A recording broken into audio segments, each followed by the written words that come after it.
Okay, I formally welcome you all to the story slicing session from Agility A to Z. Before coming to the session details, what is Agility A to Z? Agility A to Z is an initiative of WAT that stands for Women in Agile and Technology. It is a collaborative effort to bridge the gap and create a platform for more women and non-binary voices, providing a path to sport. It is a platform where one woman helps another woman to build a sustainable network that extends support year around. No matter what your background is, we recognize and embrace your uniqueness. We strive to provide you with inspiration, education, and opportunities. WED drives many such initiatives for education and learning. Agility A to Z is one of the such initiative. David with us for the story slicing session.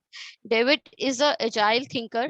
He's a content writer and passionate about agile software development and have gained strong expertise in agile delivery and discovery practices. Without wasting much time, let's welcome David. Over to you, David, for the session.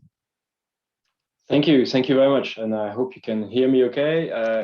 If I speak too fast or if I say anything, please interrupt me, and I'll try and do my best. But thank you very much for the invitation, and welcome to this session on slicing user stories. And I don't know about you, but slicing user stories is a difficult topic. It's not an easy thing to do. So hopefully you can learn from this session. And keep in touch if you want. The easiest way to get in touch with me is LinkedIn. Really, that's probably the easiest way. If you have questions afterwards, we have some time for discussion.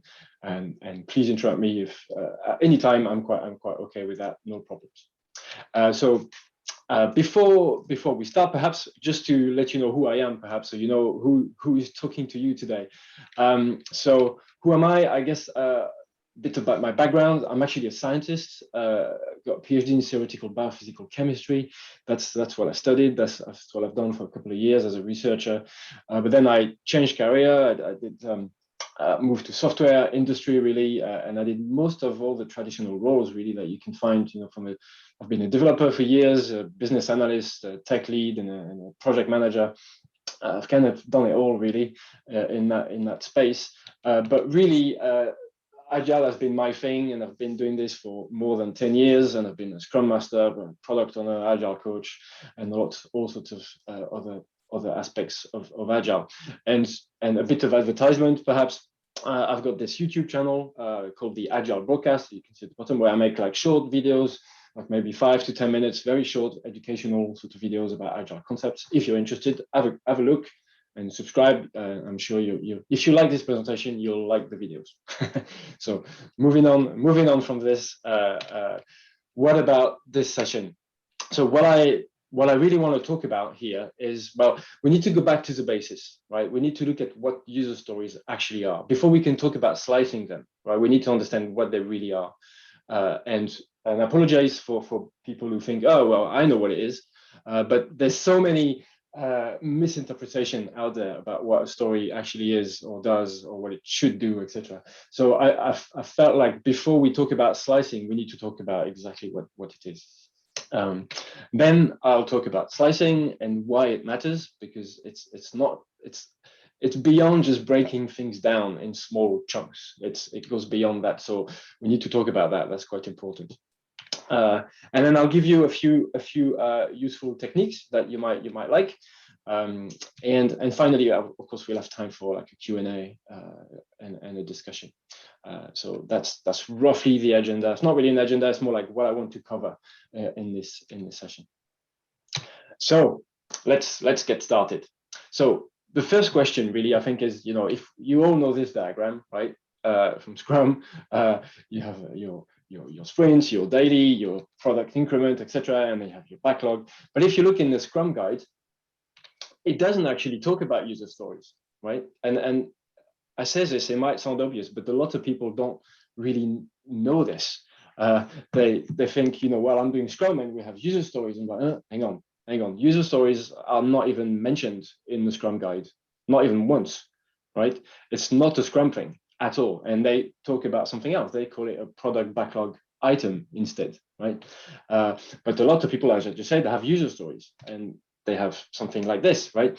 But really, the truth is, in Scrum, if you're doing Scrum, the Scrum has no opinion about what goes in the backlog. It doesn't tell you what shape it should look like, how it should be written or not be written, or it doesn't really have an opinion about this. Which doesn't help, right? But the thing is, so again, user stories are not part of Scrum, right? That's an important thing to remember. But it's actually a technique from extreme programming, right? From XP. So when you actually do Scrum and you have user stories, really you're doing a bit of mix between Scrum and XP. And really, if you want more information about the origin of this, I recommend looking at the extreme programming book from Ken Beck, because that's where it comes from, right? And talking about Ken Beck, well, that's the guy, right? And if you don't know him, well, he's the guy behind XP, as I just said, but user stories, TDD, test-driven development, and many other really quite useful concepts. So if you don't know him, look him up. He's a really, really smart and known guy in the field, right?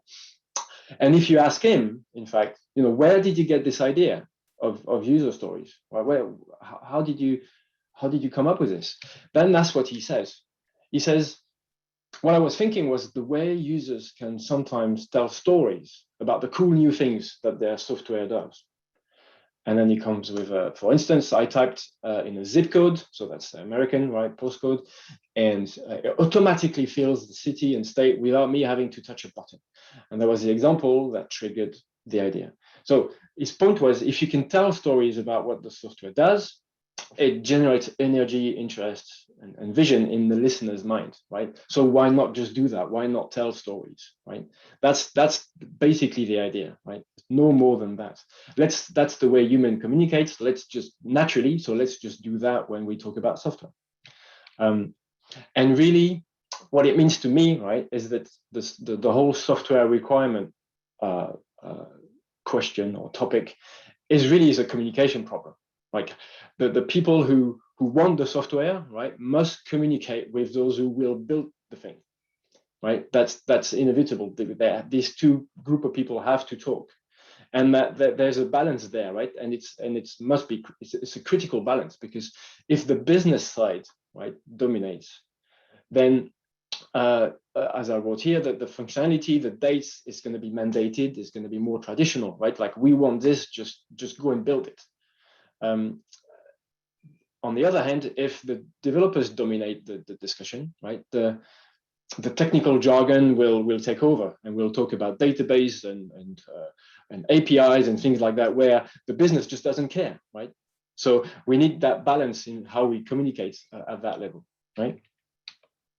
And because it's a communication problem, user stories are the communication tool that's often used to solve that communication problem, right?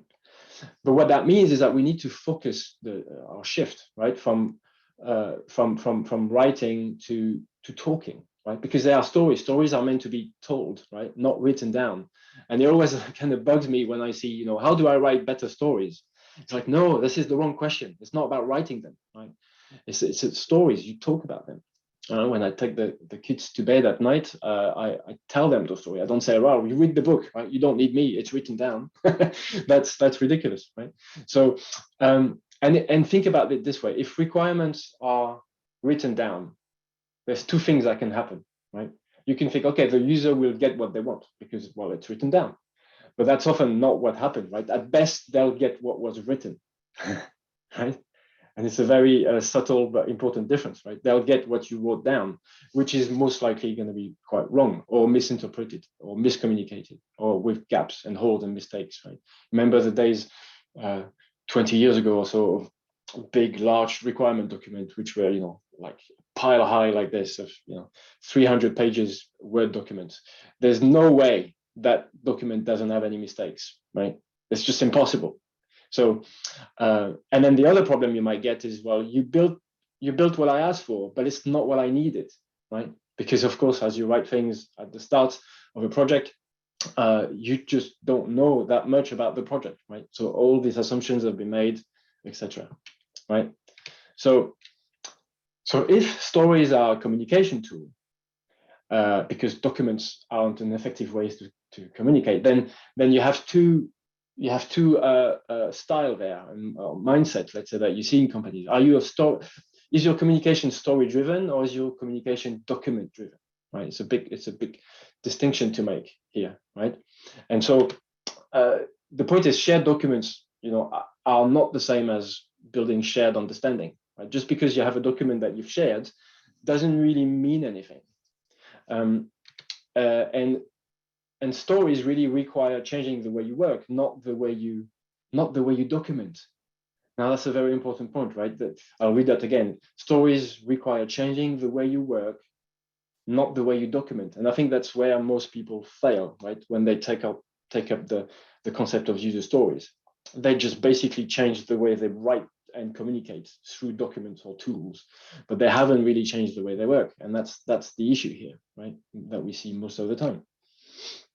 When that moment where stories are ended off, like I say, without conversations, is a moment you fall back to a traditional document-driven process, right? And that's a failure of understanding what this concept of user stories is. Yeah.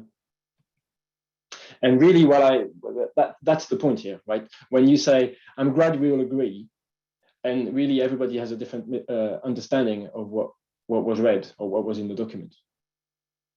Yeah, that someone thinks it's a blue square, someone thinks it's a red circle, and someone else thinks it's a yellow triangle, but they think they've agreed, right? And then, once once they get to work on it, it's actually they realize far too late, right? That's the point, far too late, that they weren't actually in agreement. They thought they were, but they're not. And that process of working out that we actually align and we agree with each other takes time and effort and a lot of conversation, right? And that process is facilitated by user stories when we do it well. So again, user stories isn't just another kind of requirement or specification, right? It's actually totally different, right? The typical specification requirement has a lot of details about implementation and very little about the intention or the context, because you don't need that, because you got all the details, you just go and build. But if you're talking about user stories, you just reverse this completely, right? You have very little detail about implementation, but you have a lot about the context, right? This is the point. This is the story about the user. That's why it's called the user story, right? The clue is in the name, yeah? So all this stuff kind of disappears, and then we end up with just a little phrase like that on the card, which kind of feels weird, right? I mean, let's be real here. Like if it was a way to capture requirements, those user stories, it would be pretty bad, because, I mean, can you build software from this phrase? As a game player, I want to be able to move my rocket back and forth. You can't. That's just not enough details. I mean, obviously, right? I mean, I've been a developer and I can't take that and turn that into software. There's just not enough. I need to go and talk to the person who said they want that, right? As a requirement, it's rubbish, right? You need a lot more, right? So how do we do that? And there's a little story here, right? I mean, you could just write things down, right? So the product shall have a steel body and 4 wheels and rubber tires and a multi-speed transmission. But what are you thinking of when you read that, right? You might think of a car, and actually, my vision was something totally different, right? That's that miscommunication I just talked about. So you have 2 options, right? I mean, you could just specify even more, right? To make sure that you have no misunderstanding whatsoever, right? That's one option. That's possible, but it's very costly and very risky, right? For the reason we've said before. Option 2, you do user stories, right? And in that case, I mean, what could it be? As a user, I want to mow my lawn quickly and easily. And then maybe you have another one that says, as a user, I want to be comfortable while mowing my lawn, right? For example. Now, again, with these 2 stories, you can't really build the thing, not yet, right? There's a whole bunch of stuff missing here, right? But that's the essence of stories, right? They're about what the user desires of the system, not the system's attributes. And that's another failure mode, right? We tend to use stories to just write the system's attributes. As a user, I want a mower that can go up to that speed. But really, that's not what I look at. That's not what I look up if I look up for a lawnmower, right? It's not the same thing. So Here we are, Rachel Davis, which, if you know her, she actually is the person who came up with the format, right? The format that everybody uses. As a, I want, so that, right? Which seems to be everywhere. It's the format that everybody uses. Because the history is that there was no format really. It was just that technique from XP, from Ken Beck, right? And people struggle with that. I don't know what to write. I don't know what to write on this little card that I put post-it notes I have on my wall or on the tool I use. And so Rachel said, well, let's capture that, right? And you got Mike Cohen on the other hand, who popularized it with his book User Stories Applied, right? Really good book on this. But we said, okay, we're going to capture the three most important things here. We're going to capture the who, the what, and the why, right? And just capture that. But that's still not enough, right? But it's a good essence of what the main thing that I want. Okay. But really, it's a promise for conversation.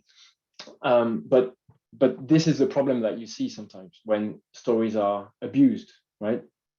I've seen stories like this again and again and again. As a trader, I want a trading system so that I don't know what to write, so I'm going to say so that I can trade.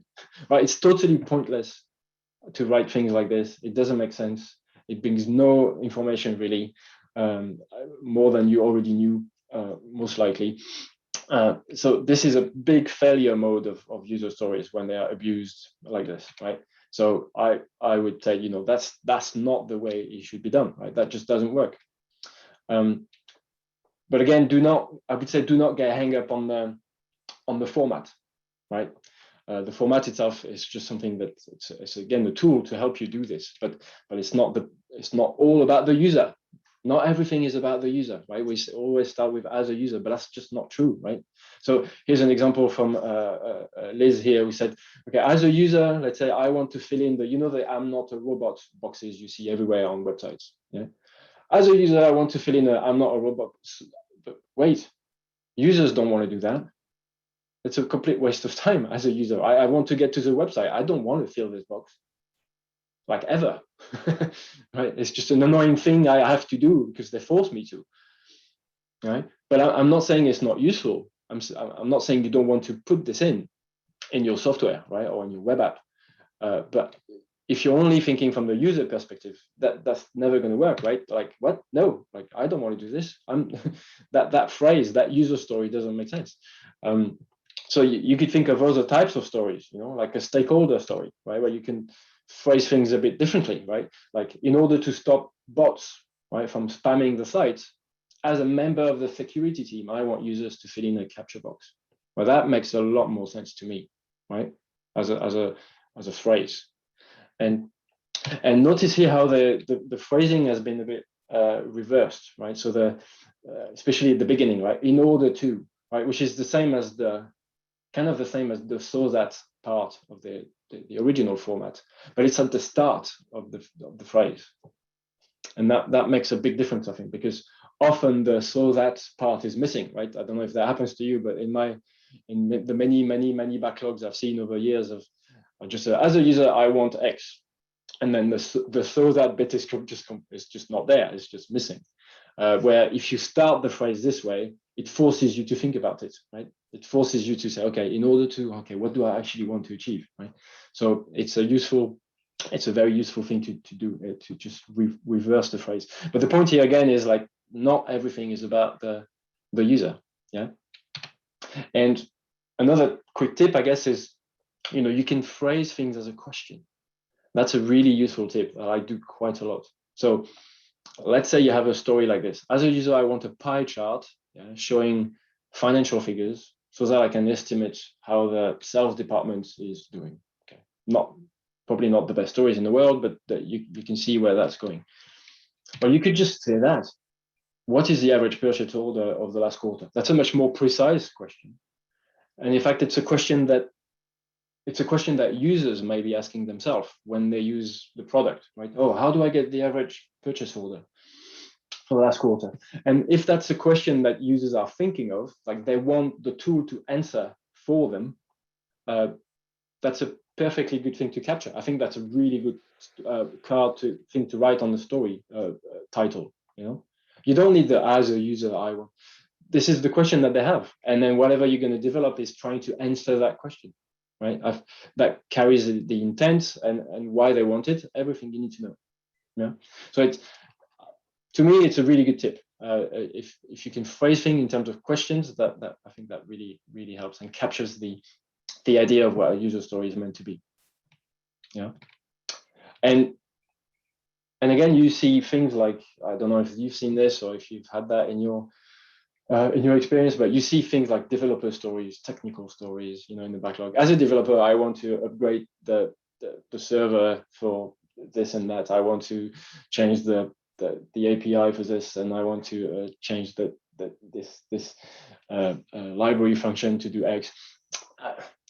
These are not stories, okay? This is just using the format to capture what you have to do, like develop a task, which happened, of course, right? But they are not stories. We need to stop kidding ourselves that these are stories. We need to stop calling them stories. They're not stories. It doesn't make sense, right?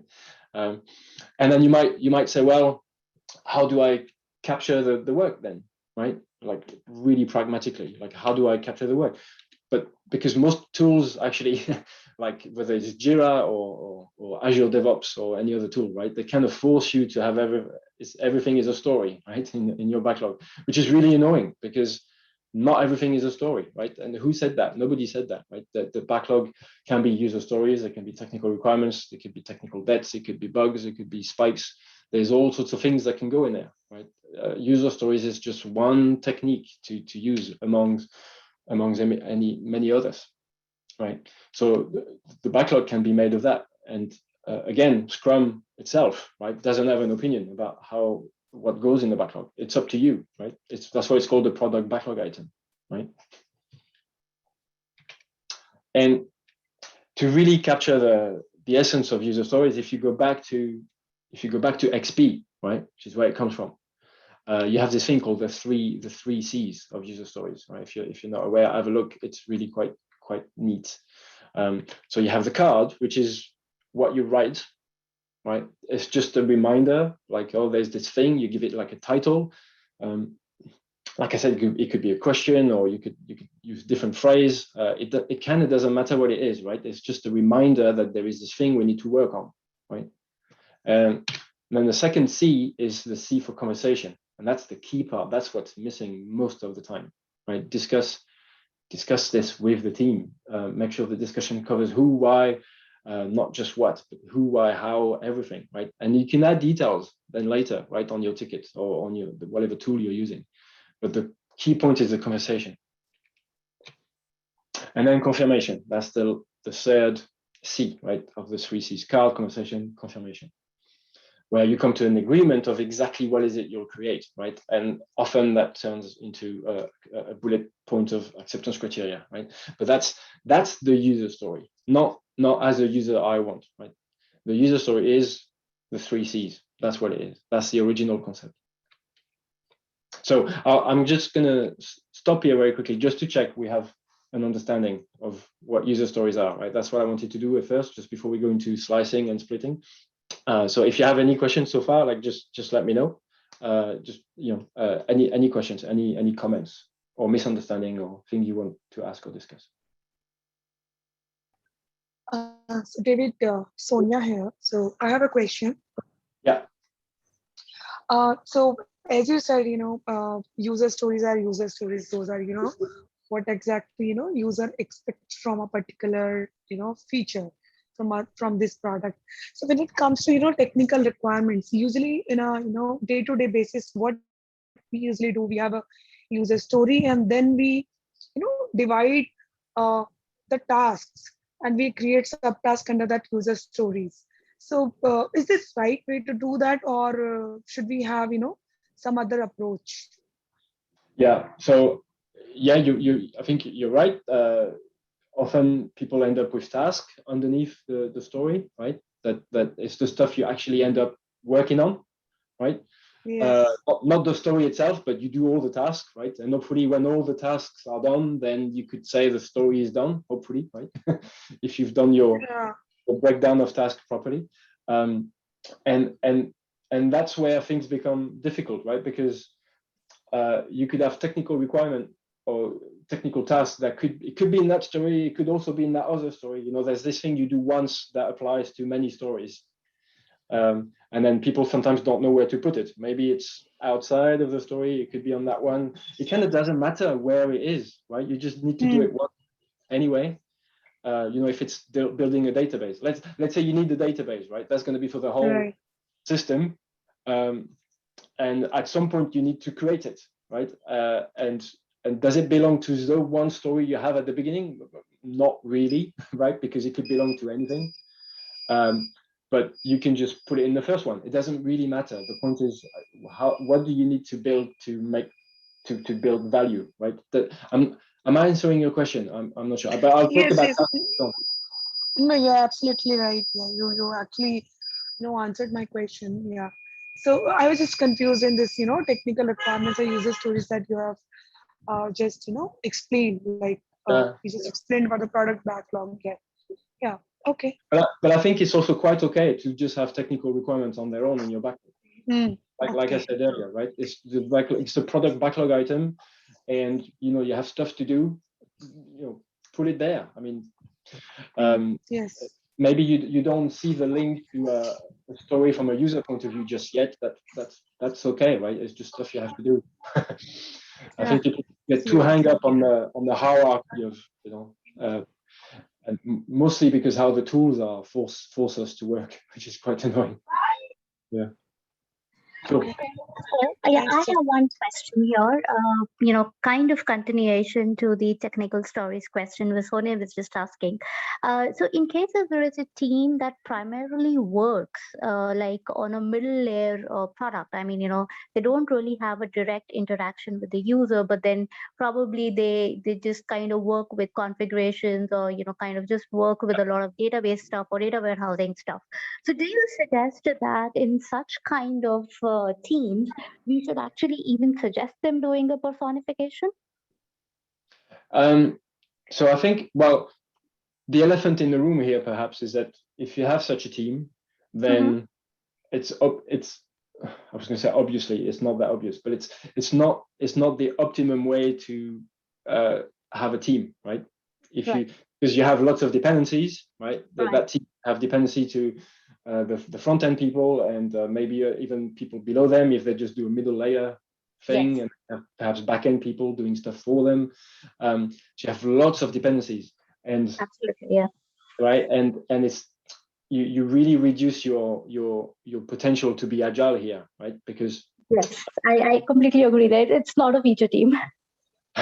Yes, so it's not the ideal solution, but then if you are in that case, right, long term you might want to change those teams, but short term, what do you do, right? And so yeah, I think not using stories might actually be a solution because because you can't, right? I mean, right. And unless you share the backlog with the front end team, and then you have the one backlog for both teams. But then that's another raft of problems. But if you're just doing technical work and you're talking to users, why are you trying to use user stories? Right. That's all right. Yeah, because a lot of teams just try to fit in all these concepts. So I think this is a great tip. All right. Let's unless there's another question, we can take one more. But then I'd like to. Yeah. Hi, David. Hi. Hi, David. The one that you mentioned, the example about the bot, right? The captcha bot related story. That is, thank you for that tip. Very good application for those scenarios. Similarly, there are several places where the business rules apply that restrict the user from making certain inputs only. So can the same tip be used there, saying on behalf of the system, we expect the user to enter like this? Do you have an example? Right, that way? Do you have an example in your head? It's hard for me to see what. Let's say a wizard, a 3-screen wizard. So based on the question answered in the first screen, then the questions change in the next screen, etc. So based on the validations done in the background. So yeah, I'd say if there's no direct link to, because like here in this example, right? It's something where there is no link to the user directly, right? It's a security feature in my example, right? And Yes. and in other examples, you could have, validation that you want to do that that the user doesn't actually care so much about. But ultimately, it can help the user too, but it can also hinder the user, right? I mean, I had this thing the other day where I wanted to send a parcel to Germany from the UK. Yeah, no, actually, it was the other way, from Germany to the UK, right? But in the UK, houses can have names, not just numbers, in your address, right? But in Germany, that's not possible. There's always a number. There's no names, right? And so you can't enter a name. And so you have to have a number. So here is this person trying to send something to the UK, and then there's no place to put the name of the house, and then they've put so much validation that it really it really hinders the users there, right? It was trying to help so that you don't put stupid things, but you also reduce flexibility, right? Yes. Because, so you have to be careful with validation. Now, I'm not sure I'm answering your question, but I mean, yes, you can definitely use this tip in lots of places, right? It's because it's not always about the user, for sure. There's other teams like security, like other compliance thing, right? If you work in a heavily regulated industry, like healthcare, for example, or the food industry, or things like that. You have like the FDA in America, right? The Food and Drug Association, that's really quite strict about what you can and can't do. And then you have all these regulation and compliance things to do, which the end user just doesn't care about, right? But you have to do it. Yeah. And so that can fit that example very well too. Yeah. Thank you, David. And just another note that it's not a query, just a note that the purchase order example you gave, that is takes us to the level of re in terms of among the shuha re. Yeah. We certainly reach the re there. Yeah. Thank you. Yeah, absolutely. All right, let's carry on. So the next part here really is I want to talk about the granularity of things. There was a question earlier about task and stories, so that I'll talk about that a bit now, because of course the next question is, okay, if we accept this concept of user stories, now how big can it be, or how small should it be, right? It's a very difficult question to answer. And then over time, you can have this sort of scale there, that you have this epic, right? You probably heard the word epic, you probably use them, which are essentially big stories, right? And then you have this thing in between called features sometimes, especially if you use Azure DevOps, it forces you to have this thing called feature. I'm not sure I like the term, but that's what they use in the tool. So you have epics, and then maybe features, or maybe sometimes people use the word themes, and then you have stories, and then you have tasks, right? And then it gets smaller and smaller. Now, there's lots of debate sometimes about what's a story, what's an epic. Frankly, to me, and feel free to disagree here, but I think stories and epic are the same thing. The only difference is the size, right? And because it's still a story. I mean, an epic story is, it's just a big, like Lord of the Rings type story, right? It's multiple volumes, it's big, right? But it's still a story. It's still the same. It's the same thing. It's still trying to capture the desires from the user, right? A task is something else, though. A task becomes different. It becomes like, what am I going to do, me, the developer, or the team, or the tester, or whoever? So it's much more action oriented, right? So I think epics and features and stories are the same thing, just at a different level of granularity, where tasks now become something else. They are how you've translated into actual work that you're going to do. Now, having said that, there's a question: how do you break those large epics or user stories? Right? So I've got the Eiffel Tower here. It's a big thing. How do you break it down? Because it's too big to handle, right? It's too big to handle. It's too big to handle in a sprint, or even 2 or 3 sprints if it's that big, or to tackle in a couple of days, right? So it has to, at some point, be small.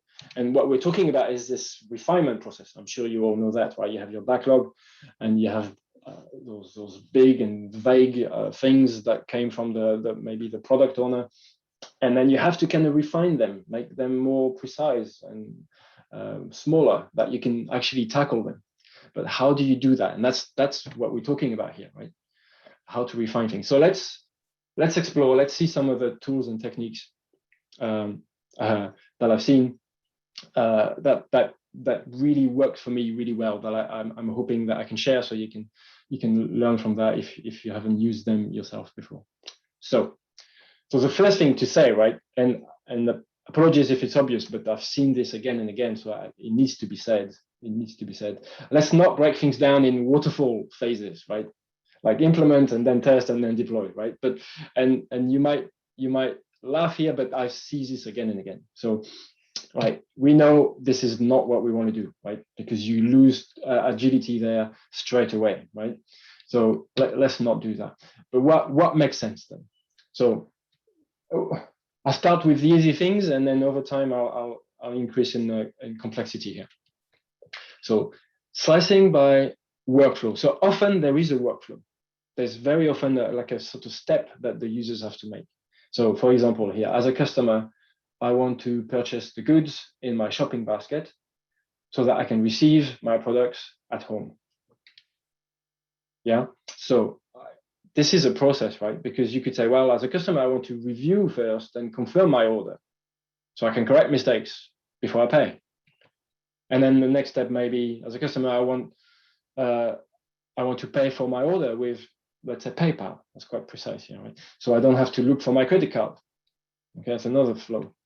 And then finally, as a customer, I want to receive a confirmation email with my order so I have proof of my purchase, right? Now that's a simple case. You have an obvious workflow, you can just break it down that way, right? And then you end up with this kind of cascade where you do the first one, you do the second one, you do the third one, and then that's your complete master story, let's say. Yeah. So that workflows are everywhere. So look for them. They're easy to spot, really, and they can really help you break things down. Now here in the middle one, you notice I say I want to pay with PayPal, right?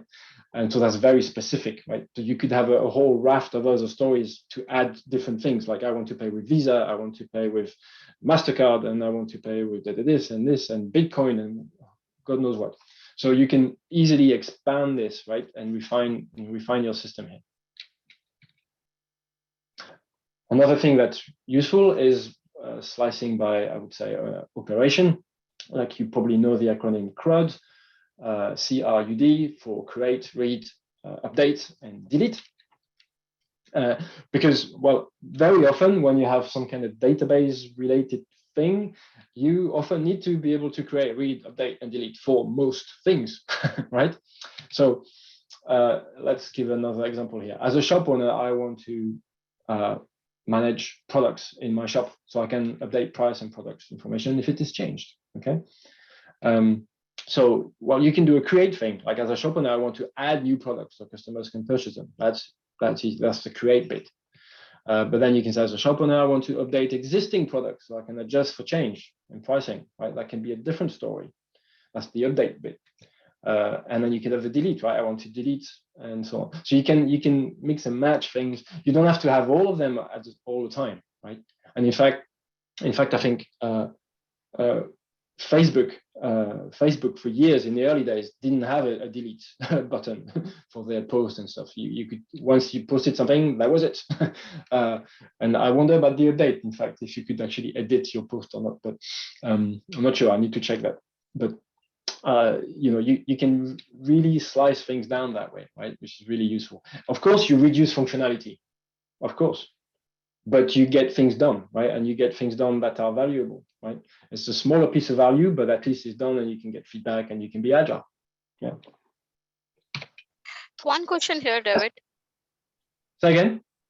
So one question here. So I was just wondering, when we are slicing by operation, if we consider web development, so we can slice it the way there as well, right? First level operations and then second level. So what are your thoughts on that? I'm not sure what you mean by level, first level of what, sorry? First level menu items and then second level menu items. Oh, I see. In a menu like Yeah. thing. Yeah. I think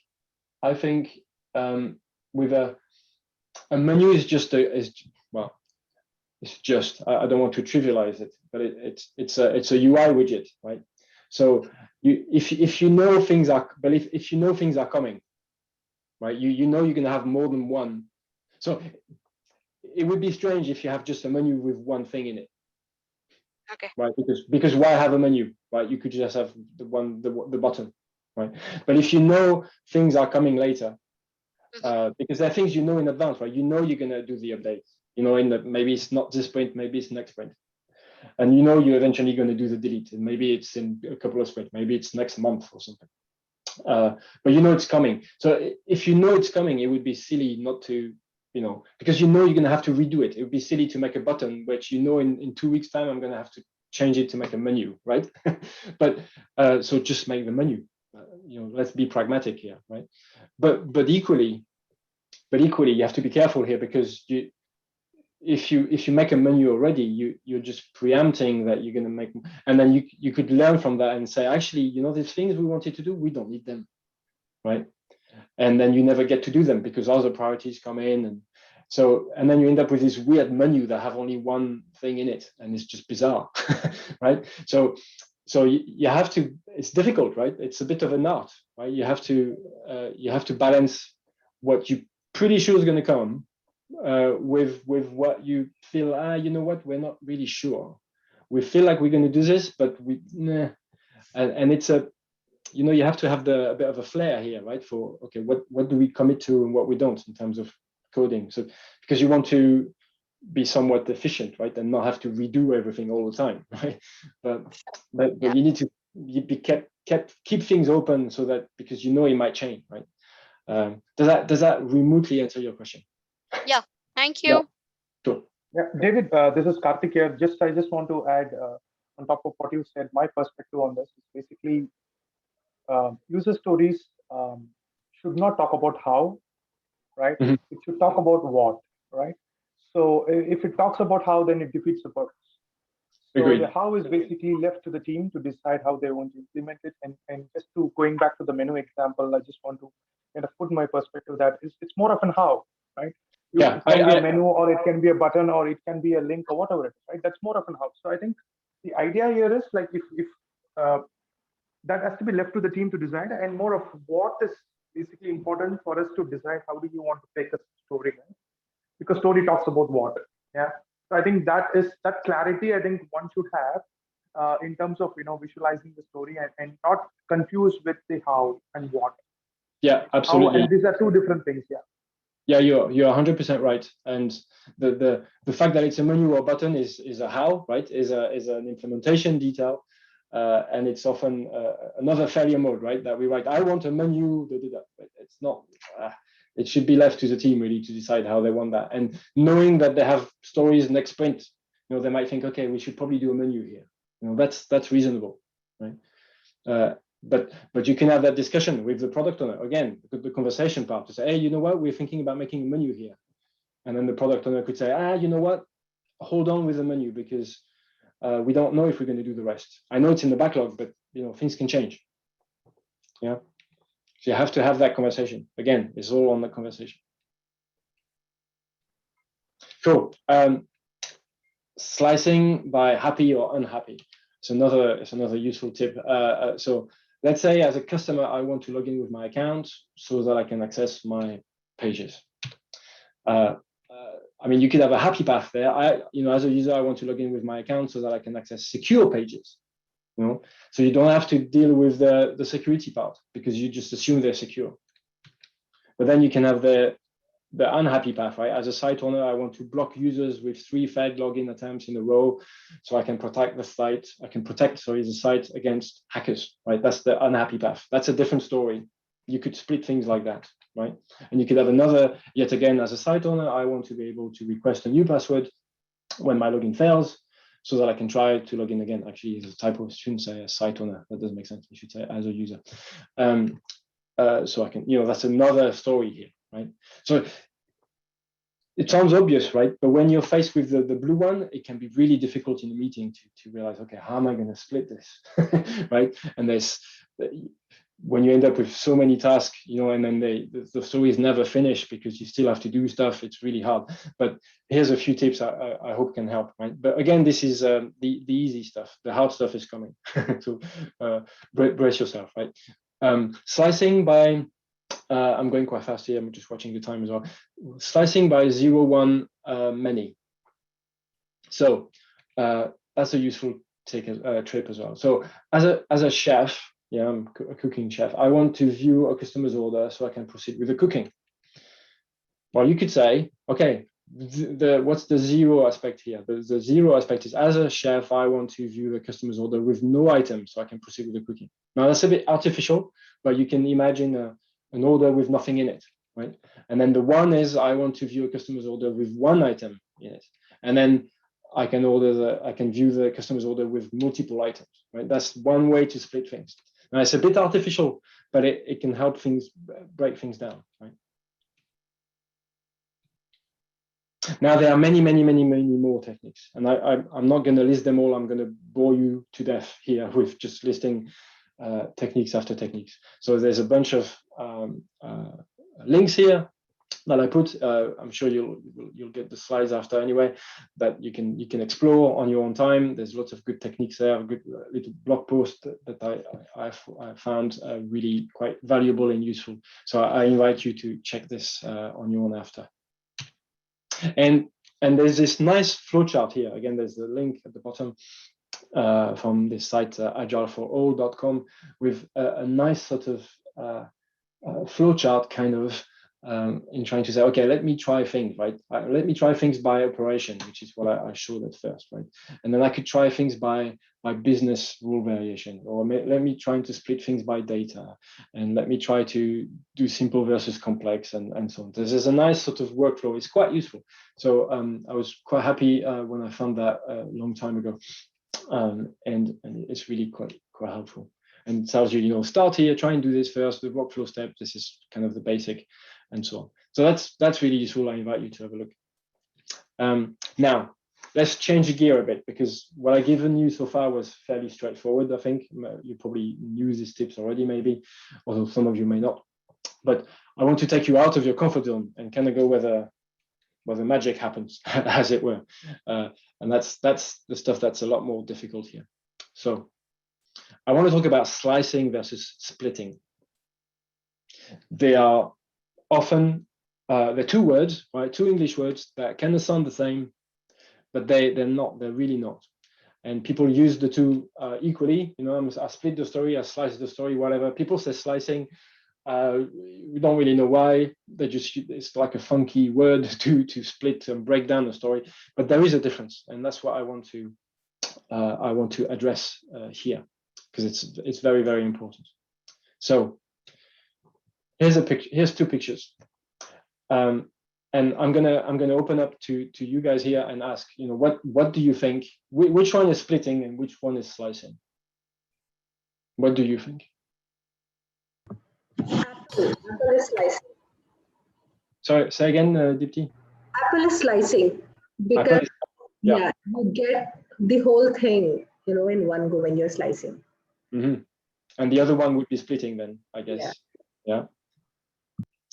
And what do you think the big difference is? So if I take so it's the Rubik's Cube, right? The game where the puzzle game, yeah, on the left. If I just get one piece of it, have I got a mini Rubik's Cube? No, right? If I take a slice of the apple, have I got the main essence or about what an apple is? I think yes, right? Slicing has value. There's a value in that slice, right? So let me just give some definition here, right? So slicing is when you cut something into slices of a chosen size, but each of which independently provides, I would say, the essence of the thing being cut, right? But I think it's a nice analogy here, because I could cut the apple so that, you know, I don't have the stem here at the top, right? So I don't have the whole apple. There's still things I don't have from it. I don't have maybe the core with the seeds, right? But that stuff doesn't matter, right? Because if I've got the slice, I can say to a child, and be, hey, here's a bit of apple. Here's an apple, right? It's not like I gave the kid a bit of skin or something, right? That would be that doesn't make sense. I'm not giving that. There's nothing apple-like about a bit of skin, right? And that's slicing, and that's what we're trying to do with stories here, right? And that's what's really hard. Where splitting or decomposing, right, is when you break things down into distinct pieces, but none of which can serve the purpose of the whole. That's the key, right? Right? On its own, the little piece of the Rubik's Cube does absolutely nothing. And it has no value. You can't do anything with it. Right? And all or most of which are required to build it. So what that means is that once you've decomposed the thing or split the thing and broke it down, you need all of it in order to have something of value, right? Which means from an agility point of view, you need to wait for a long time before you get a thing of value and before you get feedback, right? Does that make sense? So that's the big philosophical, let's say, difference here, right? And I'm sure you might have seen this analogy before, but it's like the analogy of a cake, right? Where you take a slice of the cake, because the cake has different layers. It's probably better than an apple in that sense, because it's closer to a typical software architecture, right? We have a database, a server, and some user interface, right? And we want, what do we want? We want vertical slices, yeah. And why do we? So here I say thin vertical slices. So why do we want them to be thin? Why does that matter? Why does it need to be a thin slice? You can test it out. So we can test it out? Is that what you said? Yes, you can test that easily and kind of do a UAT and see if it needs to be fixed. And even if there's a problem, it's easier to fix that rather than fixing the whole thing. Get a user feedback for that whole slice. I think that's the purpose of it. You get a whole slice and just check out if the layers are thin, you can complete it as fast as possible and get a feedback. Are we proceeding in the right direction? Or is this the slice that is required so we can build the whole? That's what I was looking for. Yes. Also, what get the full flavor of it. Like in the future, you'll get to know that my product will be like this only in the future. So if there are any flaws here, you can rebuild the product again. Yeah. So you want it thin because you want it to be quick. You want this to be a fast thing. You want to be able to build it quickly, and not because you want like lots of slices. Because a lot of people fell into this feature factory. We're just a factory of features, and we just features, and we measure velocity, and we go, yeah, velocity is high. This is great. We're productive. But this is, frankly, this is irrelevant, because you could be building crap really fast, but it's still crap, So why you want it thin is because you can make it quickly, but the point is not to be quick. The point is that you get the feedback early, right? And the earlier the feedback, the better you can refine it, right? If it's a big quick slice, it will take a long time, by definition, to build, and therefore take a long time to get that feedback. That means you have a lot of assumptions, right, built into the slice, and that are not validated until 3 weeks, a month, 2 months, whatever. But David, sorry. So yeah, no, go ahead. Yeah, no. I think you're spot on, because there is another flaw that's happening where people, or some teams, I would say, not all. Right? I don't want to generalize that. Certain teams actually they cut these slices horizontally and create a story, which is another big flaw which they're making, because they feel that will enable them to rapidly develop. But end of the day, there's no value around that. Exactly, right? And that's my next. So the way that we slide, maybe you are covering that. Yeah. Okay. So I just want to put that forward. Thank you. Yeah, it's the problem, right? If you slice things horizontally, that's clearly a failure mode, right? And it's when you end up, hang on this, when you end up with things like that, which we covered already, like that's not what you want to do, right? Let me build the database, let me build the server, and then I'll build the UI. But yes, please, sorry, you have a question. That's the exactly question. You need to some part of database and you have to have certain amount of installation. What about that? How do you cover that? Do you think that yes, you need that essential, laying down the ground, and then beyond that, you definitely look for. But initially, even to get started with the vertical slicing, you have to have your, ground laid. What do you think? It's a very good question, and I'm going to cover that in a minute. But I'll answer. I'll answer your question right now, though. That's a more pragmatic question, right? Like I've got all this. I call it plumbing. You have all this plumbing to do before you can even get started. That's often the case, right? Because you have to build a whole bunch of stuff before you can see anything of value, right? And the database doesn't just appear by magic, right? So especially you have to consider database because that's all about the architecture, the scaling. You just cannot keep on adding tables and tables and tables. So what do you have to, I'm patient, I'll wait. If you're saying this will be discussed later. Yeah. But I think, it's coming in some form, but I'll answer now if I can in one way, and then I'll answer in a different way with what's coming. So I think you're quite right. There's this issue that keeps coming back, right? Where you promote vertical slicing, but I can't do this. Not all the time, at least not at first. It's just too hard because I've got all this stuff to build and so I get you. And again, I was a developer. I've been there, right?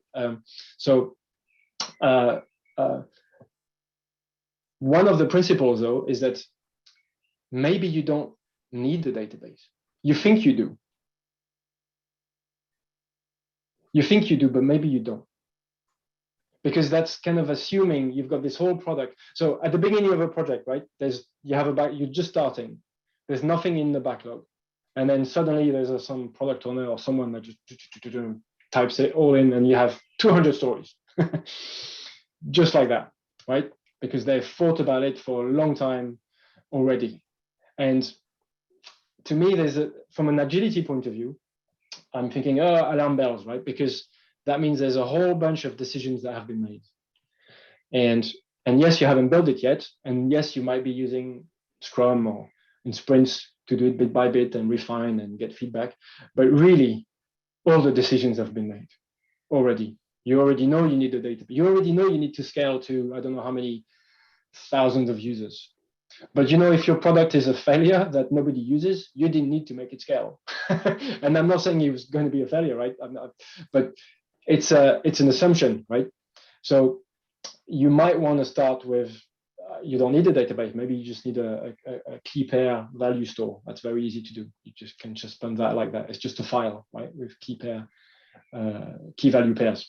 And that's very easy. It's not the database. Now, I can see what you're going to say next. You can say, yeah, but at some point, if I need to upgrade to a database, I'm going to have to redo a whole bunch of stuff, right? And I'm just going to slow me down. And we're going to have to refactor all the time. And isn't that wasting time? And the answer is yes, to some extent.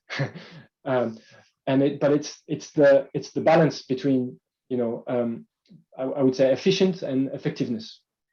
Got right? It. So if I share my takeaway, and I think we both then are in sync. See, we have to do whatever basic we have to do.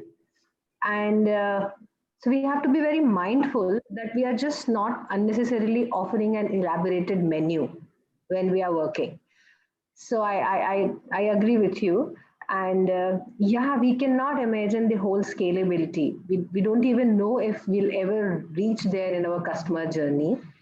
So, okay, but we got to do what we got to do, which means whatever basic we feel we need that. Cool. Answers my question. Thank you. Cool. I'll move on. David, sorry, this is just a time check. So we have completed 1 hour here. Yeah, thank you. I'll move on because I think I've got a lot more that's really interesting, and we can. I'd like to leave space at the end for discussion.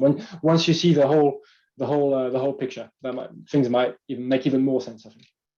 So we know we don't want to do that. Horizontal slicing, not a good idea. Now, I want to introduce this concept, which comes from Jeff Patton, but I'm a big fan of what he's come up with incremental versus iterative. And because again, the two words, it's a bit like slicing and splitting. They kind of feel like they mean the same. And in fact, if you read the Scrum guides and other agile textbooks, they kind of use the two and, more or less, oh, we work in iterations, and at the end you have a product increment. That's what you read. So maybe iteration is the length of time, and increment is the thing that you get at the end. But there's another way to look at it. There's another very interesting way to look at this, and this is when you increment, right? You build some things a bit at a time. So, for example, here you've got the famous painting of the Mona Lisa, yeah, and you can build it at a time, like at the bottom here, where you've got step 1, step 2, 3, 4, etc. And what it means, incrementing, means you split things into, you didn't slice, you decompose, you split things. And if you look at step 1, say, okay, I'm going to build that bit, and then I'm going to build this bit. And that's like your database thing, right? On step 1, I've already got so much details here. I've got already details about the background. That means you already know exactly what the background is going to be like, and the style, and the size of the picture, and the size of the head, and the color of the hair. There's a lot of assumptions in that little bit already, right? Which means that at the beginning, when you're building, you must already have a pretty clear, detailed picture of what is it you want to build, right?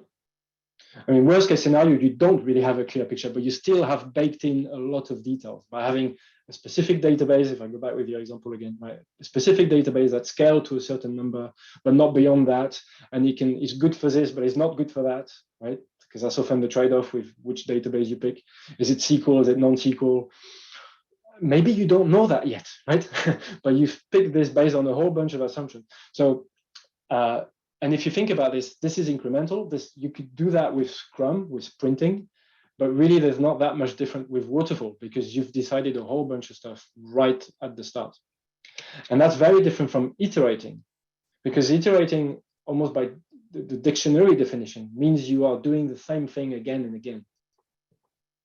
And that's how painters actually work. That's why I've chosen the painting example here, right? When no painter paints like this, right? If anybody paints here, that's just not how it works, right? you first start with a sketch, right, roughly, and then you refine it. You put the background, you put rough colors, and then you put details right at the very end, right? And when you start, the only thing you think about is some kind of, woman in pastoral setting, for example, right? It's just a vision, right? You don't really know what it's going to look like yet. And then if you see between step 1 and step 2, right, the hand was near the mouth, and on step 2 is different, right? Because you've changed your mind. Because with that rough sketch, you could tell, right? Actually, I don't like that hand up here. I want to change my mind. And it's cheap here. Well, it's cheaper to do it at step 1 than it is if I go back. Once you're there and then you realize, oh, I didn't want my hand here. I wanted, well, gosh, that's going to be hard work. That's going to be really hard work. So yes, you might have had to change your mind when you do this and redo some stuff, but it's arguably way cheaper than when you find a mistake on step 5, right? Because again, with the database example, if you arrive at step 5, which is, let's say, 6 months later, and you've picked the wrong database, 6 months ago, but you've built so much stuff on top of it, now changing that is going to be really hard, right? So that big difference there between iterating and incrementing. Okay. Now, if I build up on this, right, you can then slice by what I call fidelity, and that's a concept that comes from Carl Scotland. It's an agile consultant based in the UK, and he's come up with that idea of fidelity, right? That you want to build up not quality, not the same as quality, but fidelity. So from simple to complex, how you refine things. So let's say you want to build a road, you want to go from A to B. That's your goal. You can first start with a low fidelity solution where you have just a dirt road, right? It's just a path really on the ground, right? And then you can refine it. You can make it better with like a stone, pebble road, and then you can be like a proper motorway, right? And of course, in the everyday language, you could say, well, the motorway is higher quality than the dirt road, but it's not the same as quality, because the dirt road could be very efficient. It could go from A to B really quickly, right? It's the best path to go from A to B, and it doesn't mean you end up with a flat tire at the end because there's all sorts of rubbish on the road. It could still be high quality, right? But it's low fidelity. And equally, you could have a really crap motorways, right, with holes and and it takes a really weird path, so it's actually quite slow, and then you have traffic jams and so on. So it could actually be a bad road, even though it's really well refined, right, with a high fidelity solution to a system. So there's an interesting concept here to slice by fidelity, right? To say, okay, let's try and lower the fidelity at first and build fidelity over time. That's what it means to iterate. Yeah. So if you combine, horizontal slicing with and fidelity, so you have your scope and your architecture and fidelity, right, going up on that graph. So imagine your architecture layer, your database, server, graphical interface. If you do a big bang delivery, if you're slicing things horizontally, you're building, like in that animation, database layer, server layer, and then user interface, right? And you do that for the whole scope, right? That's what horizontal slicing means. You do the whole database, then you do the whole server, and then you do the whole front end. And then you do everything at high fidelity. And that's the big bang delivery, right? It's not iterative, it's not incremental, and it's not agile, right? But if you do incremental delivery, that means you work this way, purely incremental, right? You build a slice, like we said, a vertical slice, right, of the scope. So database, if you have one, or key value pair, or whatever, server, and then interface for a feature, then the next, then the next, then the next. But there's no concept of fidelity here, right? It's like the Mona Lisa at the beginning, right? You build everything super detailed, super refined. Or you have iterative delivery, where you build kind of this way up, right? You refine the fidelity for everything more or less at once, like the sketch of the painting. Yeah. Now, and that's where I answer your question at the beginning, Deepti, because at some point you need to have this base layer, right, of iteration. So how do you get there, right? You can't build everything all at once. So really, you need a bit of both. You need to be incremental and iterative, right? And then you build things roughly. So maybe the first step is incremental until you have, well, what looks like to me an MVP, if you're familiar with the term, right? Minimum viable product. That has to be built more or less incrementally. And once you have that, you can play with what do we refine? Do we refine that bit? Do we refine this bit? And the key here is to think, okay, what do we build incrementally? What do we build iteratively? What's our strategy here, right? Because if you're pretty sure about what you're building, there's no debate, you're going to build it, then you can build it incrementally. But if you're really not sure and you need a lot of feedback, build it iteratively, yeah, to get that feedback going early and frequent and regularly. So I just want to pause here again, another sec. Maybe there's just space for one question before I move on again. Does that make sense? Yeah. Cool.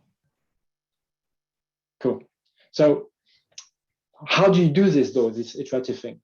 Because here's a tip, right? You start with the outputs and you mock the rest. I do this a lot, right? So again, the Eiffel Tower in Paris, right? You think well, the arrow's missing. Hang on. You think perhaps you have to build the legs first, right? Of course, you have to build the legs first, because how could you build the top first? That's not going to go anywhere. You need, there's a sequence in which you build things. But the problem is the most valuable bit is last, and that takes a long time to get there, right? If assuming the top is the valuable part. And that's the debate we have with product owners, right? The product owner said, well, I want this first. I said, but I'm a developer, and I tell you, we can't. We have to build all this stuff first. That's the constant debate here. But it's software. We're not building hardware, right? You can mock things out. You can start with the result and just mock everything behind that, right? You can have a user interface with no database. You can just hard code stuff in, right? Or have a very simple predetermined hard-coded thing that just gives you a very simple simulation of a database for a very specific case. But the point is you get feedback on that thing that you really want early, not 6 months later. Yeah. So start with the output and mock the rest, right? That's how you want to split in the order in which you tackle them. Yeah. Another concept called discipline learning, really quite interesting. So as time goes by, right, how do you split things? So there's this concept of when you build something, do you build it to learn or you build it to earn? And so what I mean here is that at the beginning of a project, they have all sorts of risk. Are we building the right thing? Is our solution going to even work? And more management questions like, can these people that we have, can they even build it? Do they have the knowledge? Do they have the skills? Do we understand the cost? All sorts of unknown and risks and uncertainties. So what you can do at first is you're building stuff, but not to deliver value necessarily, not yet. Maybe first what you do is you learn, right? Whether it's even possible, right? Whether it makes sense, whether it's you don't even know if it's valuable. You don't even know if your users want it, right? Because it doesn't exist yet. You can't possibly know that. So instead of assuming this, right, just pay to learn, as in pay as in the cost of development and doing the work. And once you've reduced all that risk, you've increased your knowledge. Now you can build the business value. Right? So the pay to learn bit, you can do it iteratively. But once you build business value, you can do that incrementally because you've reduced the risk quite significantly, right? So you can now just build the stuff. You're pretty sure it's going to be all right. And then the final stage is you trim and polish when you've got time, right? And so in practice, when we practice, what that means is that let's say you have a shopping cart, there's a feature, right? The learning part could be, let's test one payment to the bank. You know, this team that we have, we've never done payments. We don't really know. Let's just test it with one payment. And let's test the fraud alert thing. And let's test the discount formula, because that's quite complex discount stuff. Let's just test it all. And then we build the value one at a time and then multiple items. And then we do the tail bit, which is just return to shopping page with a card intact and things like that. Polishing, refinement stuff, detail stuff you can do later.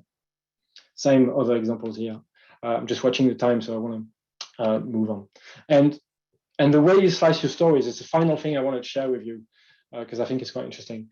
The way you slice your stories, right, is going to impact how your backlog's organized, right? Here's a quick example. So you have register, signing, do thing one, do thing two. That's your big features or epics, let's say. And then you slice register into slice one, slice two, slice three. And then later you realize, okay, I want to slice one, it's still too big. I need to slice it again. So you end up with 1.1 and 1.2. Cool. The problem is most tools don't actually allow you to have sub-stories, right? With a parent being another story, just really annoying. So what do you do? Well, you probably have to do that, right? Where they come at the same, you delete the parent essentially, and then you end up with that list. Okay. But then maybe the priorities aren't quite right now, because you have slice 1.2 is above slice 2, and maybe that's not right, because 1.2 is like a refinement. If you slice by fidelity, is a refinement of 1.1, right? So you might swap them around. You put slice 2 up and you put 1.2 down. Cool. And maybe you stop there on that line, because that's your MVP, right? Essentially for that feature. That's all you want. The rest is really low value stuff. We'll do that later if we have time, etc. But the problem there, right, is that that big feature register is always going to be in progress, because it's never finished, because it has this 1.2 and slice number 3 still there. So you can't tick it done because it has this stuff there that's not done. And that's a real problem in terms of measuring progress, right? Because it will look like everything is always in progress. And then you have your manager breathing down your neck saying, hey, guys, everything's in progress. I don't see any, what's going on here. So it's a problem for visualizing progress. And so the way you slice really has a big impact here on this. So you want to be careful there, right? And then what you might end up doing is something like that, where you split your register thing at the level above, right? So you have register phase 1 or register MVP or something, and then register phase 2, where you have the low hanging fruit, that you do later, and then you can track progress a lot better, right? But it's also annoying because then if you ask someone, hey, what's with the register stuff? And it's like, well, I've got 2 epics to show you rather than 1. And that's also annoying, really. I don't have a magic wand here, right? It's just the way the tools are quite simplistic and don't really allow for iterative thinking. And they're really designed to be purely incremental. Anyway, I'll stop here and then we can have a discussion. Anyway, I hope you liked it. Please, if you have any questions, just fire away and I'll try and answer as much as I can. Thank you. Thanks, David. So we have 10 minutes for Q&A. So maybe we can start. Yeah, hi, David. Hello. David, can you please share any challenges, memorable challenges that you faced in terms of while slicing, at the same time sticking to independent, valuable and small? Yeah. So yeah, I think I know what you mean. It's hard, and I think, my personal preference is that sometimes we focus too much as a community. I say we, right? We on making things so small that they become, you lose the value, right? I think I'd rather have something that's not independent, but valuable, right? If I have to choose between the two, I'd rather have something that's valuable rather than something so small that it's great because it's small, I can do it in 1 day. Yeah, okay, but who cares if it's not valuable? If I have to choose, I would choose value rather than how would you say, independent and smallness. Smallness, is that a word? You know what I mean? Does that yeah. Thank you, David. In the example that you mentioned about the booking, right? First confirming, then paying, etc. So in that, maybe all of them together make value as a journey, whereas independently just the confirming or payment will not be independently usable. Sometimes it's inevitable, right? Sometimes it's like the first layer in my iterative build-up. You have to kind of get there. So the point is, one way to reduce effort or the time it takes to get there, right, is to reduce the fidelity level, right? Which is what the MVP is for, really, right? You in my head at least, you reduce fidelity, right? So you get the whole system. It's like if you're building a car, right? And let's say cars don't exist. You just invented the cars, right? You can't just build a car in 2 weeks. That's just not possible, right? It's just too complex a thing. And if I just build the engine first, and then I give it to my future users, who are potential how would you call them, drivers, right? And I give you an engine, and I can have feedback on that. If I'm a driver, I'm a potential driver, but I don't even know what driver means because cars don't exist yet. I can't give you feedback on the engine because I'm a driver. Right? So if you break things down so much that it's just it's just the engine, it's just the database, or it's just that piece of work, cool, but what sort of feedback do you get from that? Not from the users, right? You might get feedback, but from a technical point of view, like is it working, is it scalable, and all of that. But from a user perspective, you don't get anything, right? Because and then you see this often in sprint reviews, right? Where technical teams they don't really slice with value in mind, and then they present stuff, and then the product owner just nods. And you go, yeah. Yeah, David, I kind of agree with this point, because the reason is it's not only the minimum viable product that has to be taken into account, it is also the minimal marketable feature, the MMF. You cannot market the engine. Absolutely. No one has the ability to do that, right? Even Tesla, Elon Musk cannot with his abilities cannot sell the engine. He has to provide a minimum marketable feature when you want to sell electric cars in the market. Absolutely, and it's totally different from an MVP, right? It's a different concept. And exactly, people... exactly. Yeah. So it's a combination of desirability, viability, and feasibility, and also taking into account the minimum marketable feature. I think it's a holistic view. I believe it's not just one part of it. Yeah. You have to take a holistic view on that. But the tip here, right, I guess, is if the product owner just nods, right, at your sprint review and doesn't really say anything meaningful or, you know, in terms of feedback,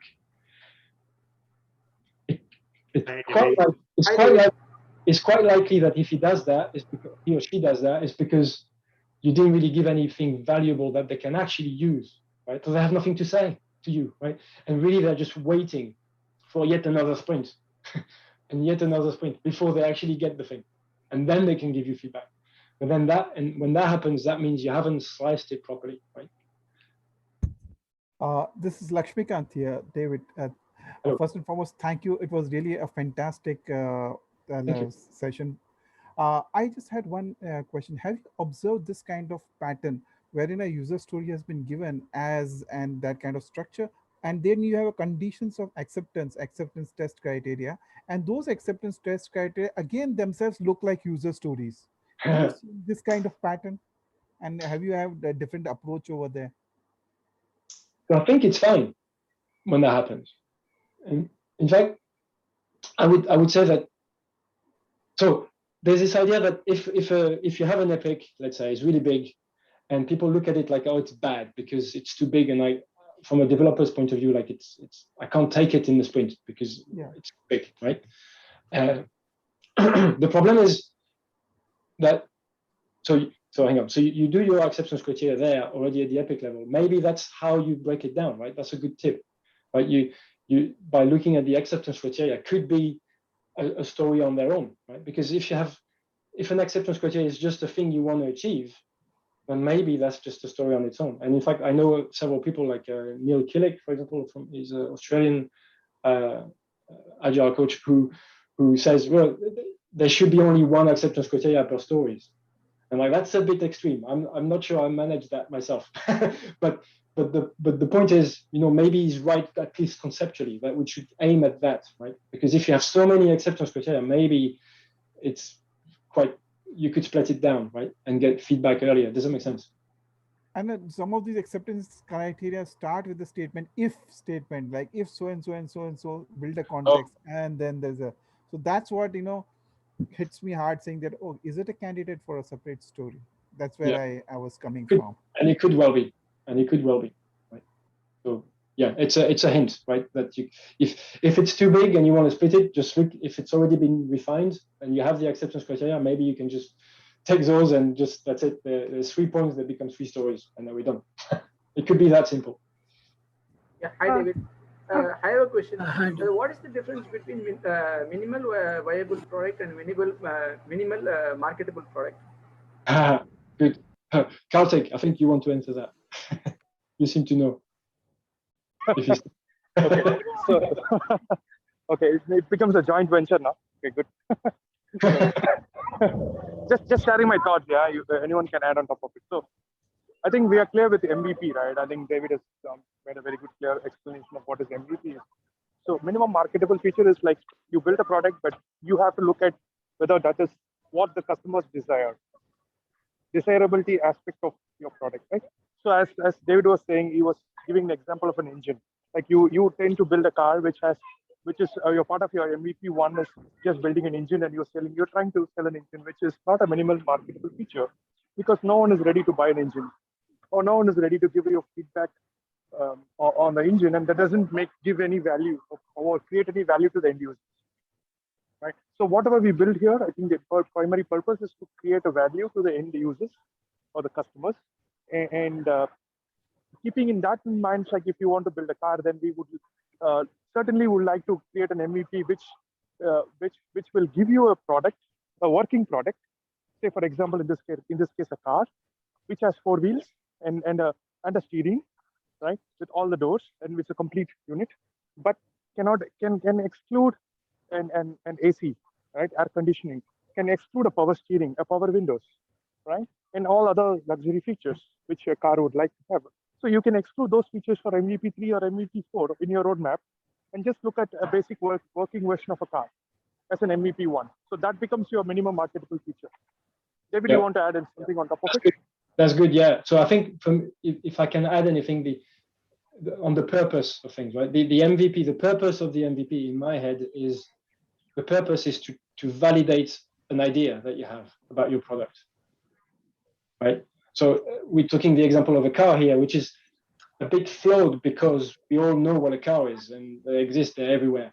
But if we, so we don't need to validate the idea that a car is a good thing to have. We know that, right?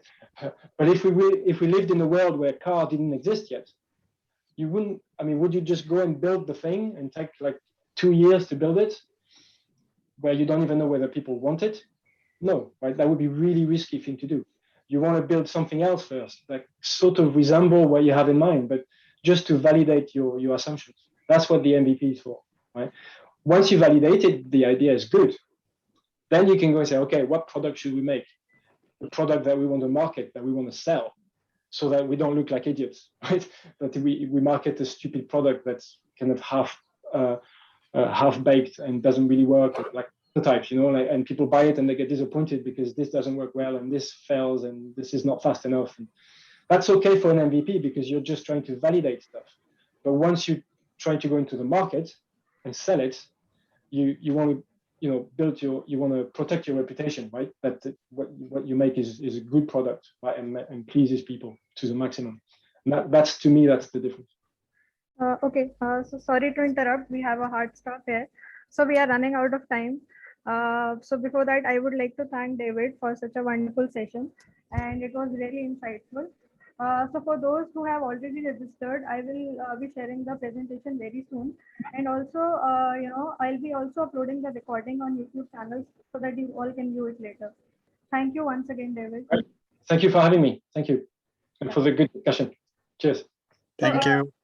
Aditi, would you like to say something? Yeah, no, I just really want to thank David. Really enjoyed your session. You simplified it, the whole slicing and splitting stuff. I'm sure you can see from the questions which have come, people really enjoyed. We would send you an email to invite you as a guest for our upcoming events, which are focused on game thinking and visual thinking. If you get, please join us. And to everyone, join us, guys. We have FunConf and Visual Binge on. If you haven't seen the details, go and check and join us. Thank you. Thanks. Thank you, Anjuman. Thank you, David. Thank you, Purva. Thanks, Dipti. Thanks, David. Yeah, thanks, David.